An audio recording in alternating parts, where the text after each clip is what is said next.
So I woke up only to turn to the side of my bed, and there it was, the same masquerade-like image with something like an axe on its hand, like it was about to strike me.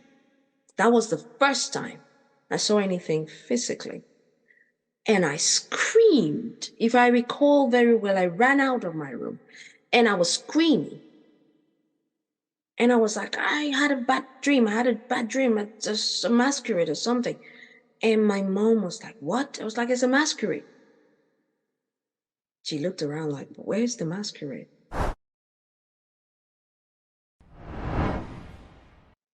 I was just a young girl. My parents were amazing people, are amazing people. A lot of people looked at me and saw the bubbly child. The light of the room, every time I walked into a party, you could feel my energy. In fact, I was that child whom, if no one was dancing, I would be dancing. A picture of me on the dance floor, surrounded by people. That's me as a really little kid.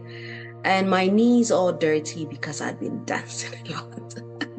I think it was someone's birthday party, and I was the one dancing like it was my birthday party.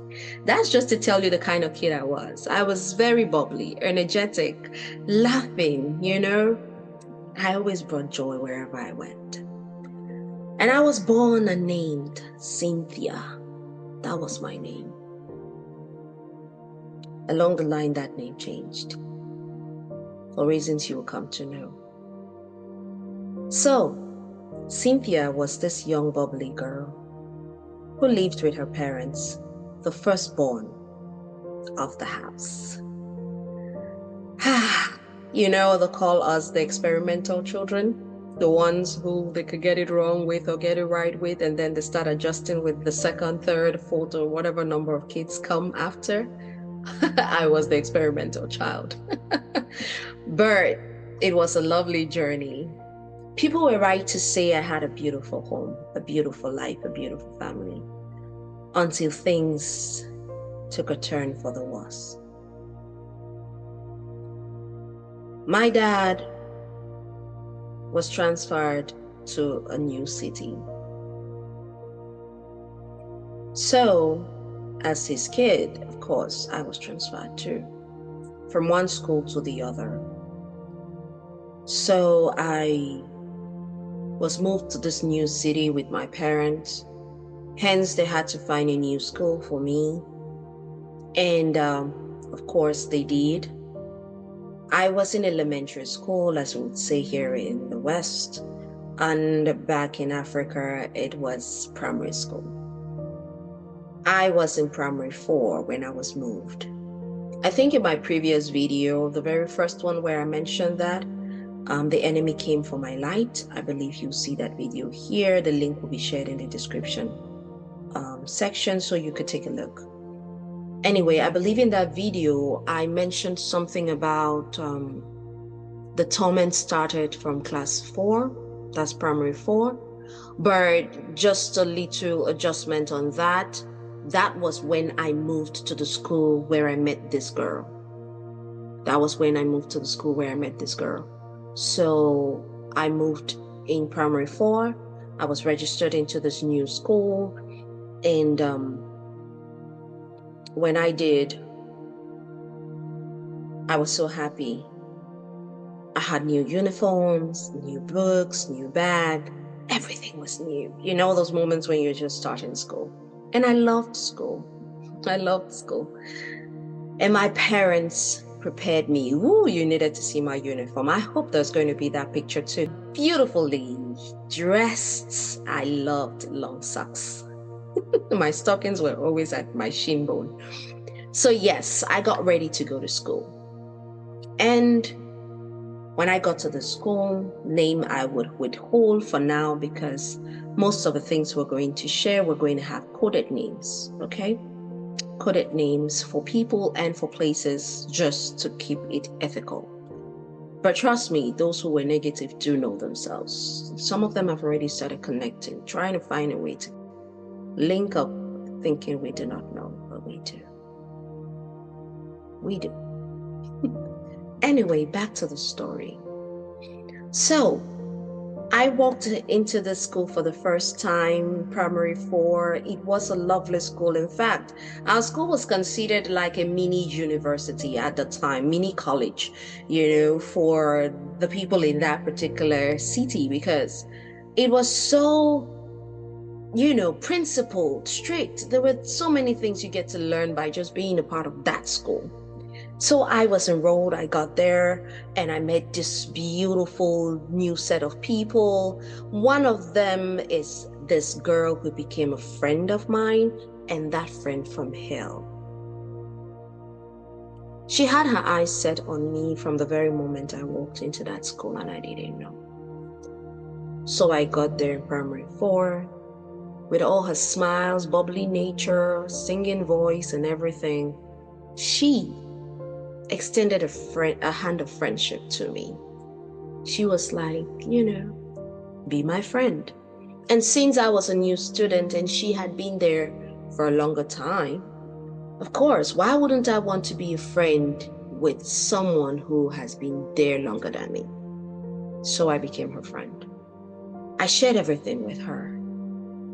I shared literally everything with her. When I woke up in the morning, what I did, what I had for breakfast, who brought me to school, and everything I would share with her.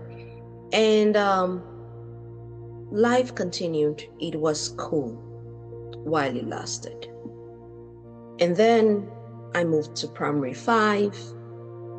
Around that time, I remember I started having funny nightmares. At first, I also thought that probably I watched a scary movie. At the time, there were these Nollywood movies that when you watch, you will literally dream if you're not careful. They were scary, movies where people were initiated, or some wicked auntie from the village is trying to attack a girl or a boy, or, just those kinds of dreams. And there were things that were happening for real in real life. But we just thought they were movies until I was about to start acting mine in real life. So in primary 5, I started realizing that there were these, things I was feeling. I was having dreams.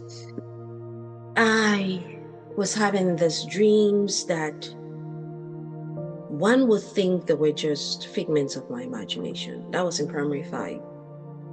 And back then, I was so brilliant in primary school. I would literally be called up one of the first 3, first 5, always the brilliant one, very intelligent.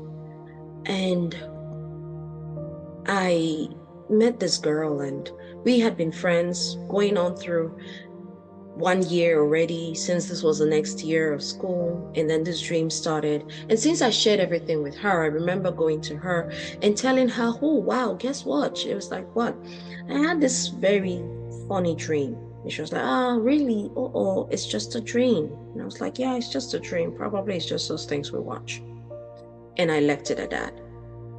Then it started in primary 6. 2 years after moving into that school, it started.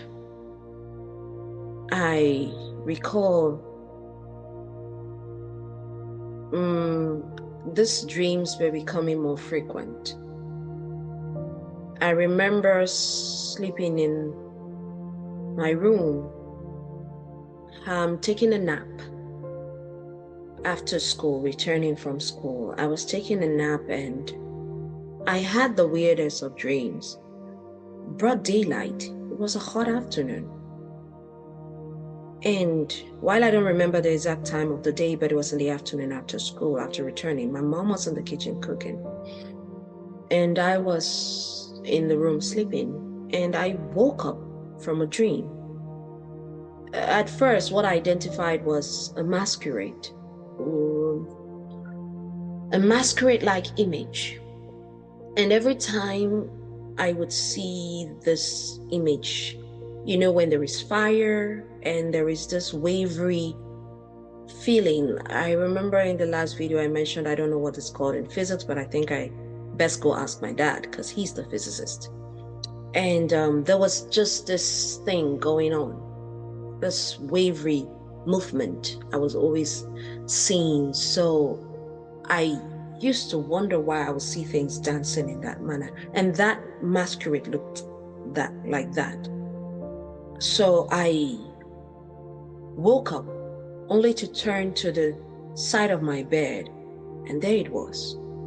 The same masquerade-like image with something like an axe on its hand, like it was about to strike me. That was the first time I saw anything physically. And I screamed. If I recall very well, I ran out of my room and I was screaming. And I was like, I had a bad dream. It's just a masquerade or something. And my mom was like, what? I was like, it's a masquerade. She looked around like, where's the masquerade? What are you talking about? And I was like, okay, I thought I saw a masquerade. That was it. Then I started having dreams like someone is trying to grab me, and while they're trying to do that, I'm literally fighting with them, trying to get away from their grip. And when that happened, there would be scratches. They would scratch me. And when I woke up and I complained, at first my parents literally thought I was hallucinating, and who would blame them? It's normal for you to think that this child is hallucinating because we don't see what you're talking about. What are you saying? And so at one point I remember it's like they were going to stop us from watching, any kind of movie that had witches or kinds of things like that, so that, we don't keep saying that we're seeing things. And that was me, just me. And then I started waking up with the scratches and I would complain. And then sooner or later, my parents started saying, scratches on my body. Why is this child waking up with scratches? If my memory serves me right, at first my dad thought that there were cockroaches in my room. I wouldn't blame him. And it's like probably they decided to be dancing on my body. Who knows? So he sprayed the room with insecticide, and then I went back to sleep in my room. Whenever they do that, whenever my parents or my dad will have to do that, they will images will stop appearing. They will stop fighting me, so that in physical they will assume, my parents, my family will assume that indeed there were cockroaches because look, we sprayed and it stopped. That was the manipulation, and that kept on happening. It kept on happening, and I would complain. And I told this girl. Now, there came a time that we started having what we call evening classes. And evening classes, sometimes I would need to go home and then return. Especially when you're in primary 6, you're already in the class where you're preparing to take what we call the Common Entrance and First School Leaving Certificate in Cameroon. And you start attending evening classes. I think it started in class 5, if I'm not mistaken, but I know very well that at least class 6, we already started having evening classes, and we'll be going to school after the original time is over. We've gone home, you rest, and then you return at a certain time. And then there were times where we really didn't need to go anywhere because, very soon the teacher will be here before you get to your house. It depends on how far the house was from your school. Before you get to the house and come back, classes may have started. So I remember this day when this girl told me that she would love for us to go to her house since it was closer. And she spoke about going to this place. Anyone who lived in that town, Limbe, knows of the place they call Botanic Garden. She said they lived in there.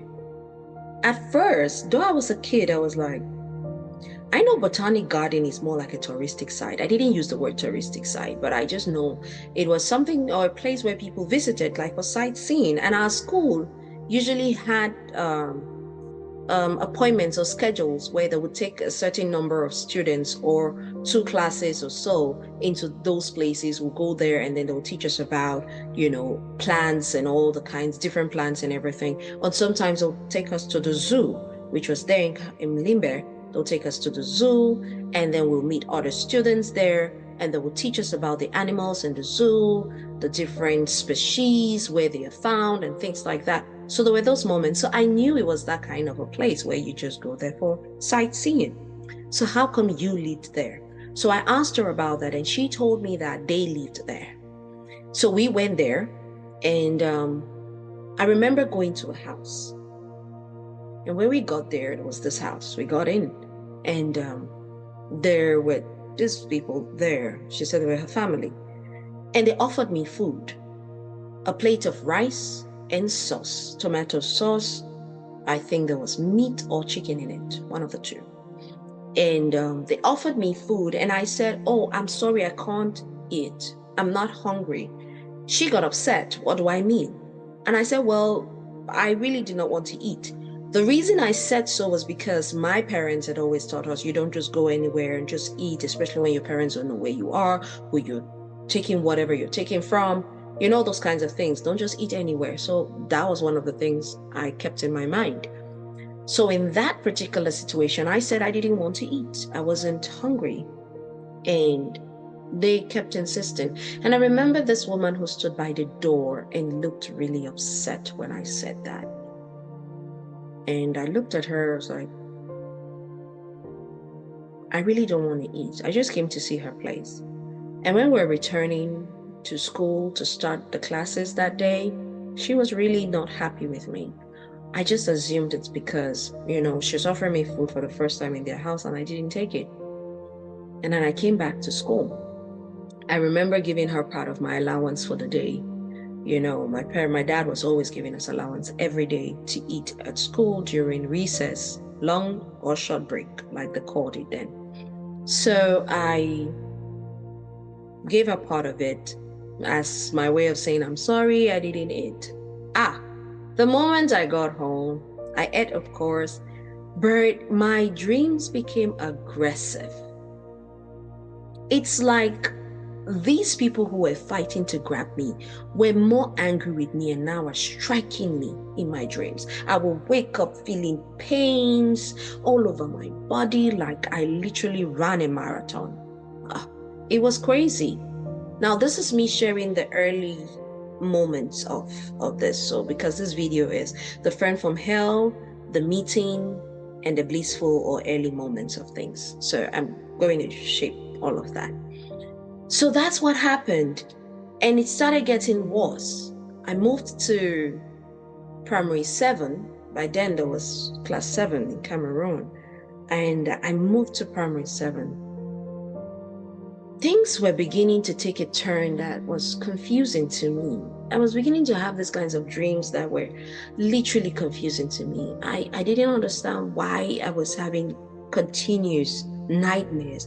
My nights were never blissful anymore. I wouldn't sleep without waking up from one terrible image or another. And I remember that this time now I had this dream in class 7 and I saw myself back in that same house, that house that I went to physically. I saw myself in that house and I saw this same group of people, but the girl wasn't there. And I remember them saying, okay, that's her. Serve her the food. And they gave me again rice, stew, meat or chicken. And there was now an additional glass of what we would have called grenadine. It's a red drink. They said it was grenadine I should drink. And I said, no, I wouldn't want to drink it. They said, no, I should. I said, no, I really don't want to eat.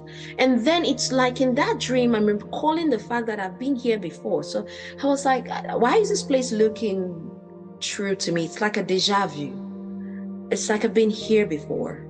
It's like it's repeating. And it's like they started realizing that it's like she's picking up on things.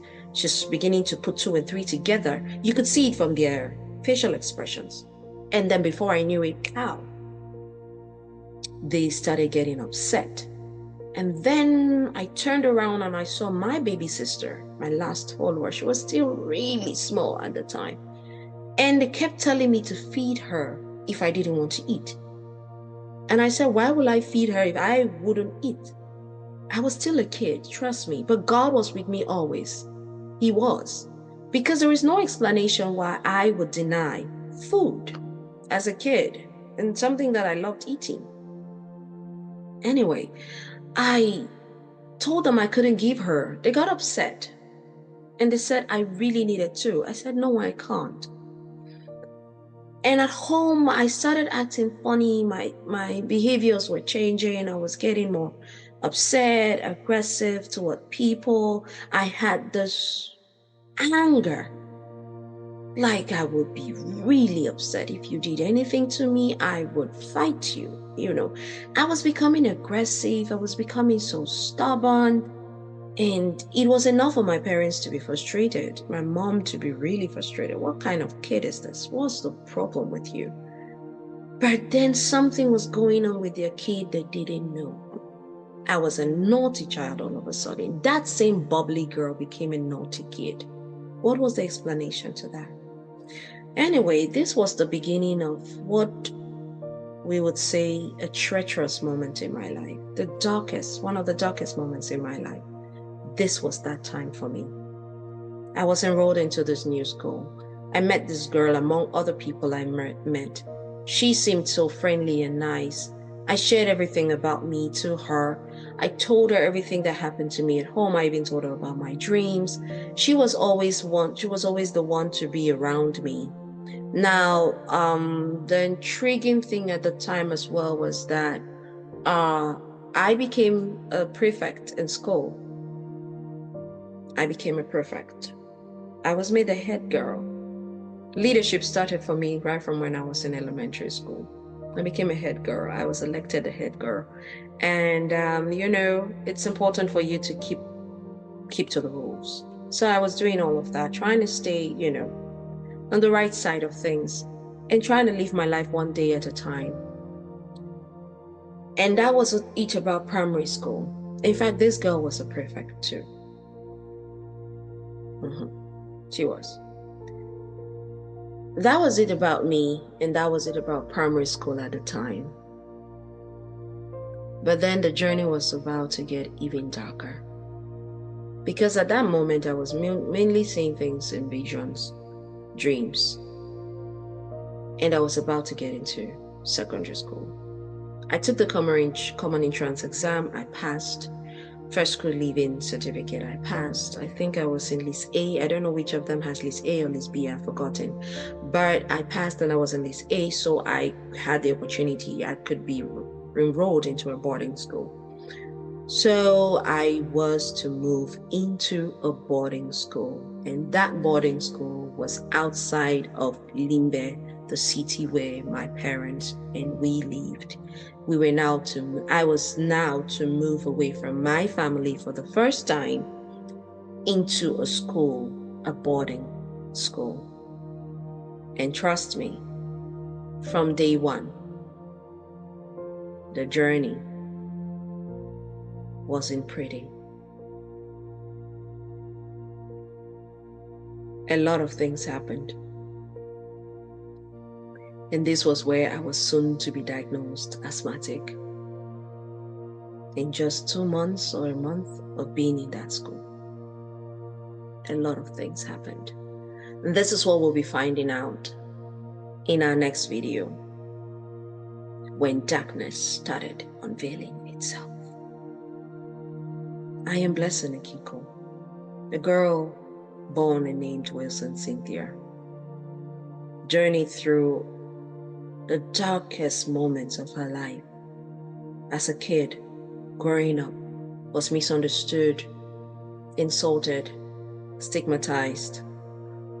Her name literally changed before it was actually changed, because people started calling her the girl who is always sick. I doubt if some of them even recalled my name. Let's find out more about that journey in the next video. Remember to share, to like, to comment, and tell me what you think about what I just shared with you right now. Remember, along the line, there are things that I would repeat and the things that I would go back to because my mom is helping me to fill in the gap. And for this once, at least, I hadn't started going unconscious yet. So the unconscious stage is coming at the moments where I see what the dark world really looks like. And you too need to know. So don't miss out on the next one. Again, I'm Blessing Nikiko. I'm a refreshed beacon, a ray of light, and a beam of hope to all who care to pay attention to my journey. You too could be the next person whose story will keep sharing. Let's learn more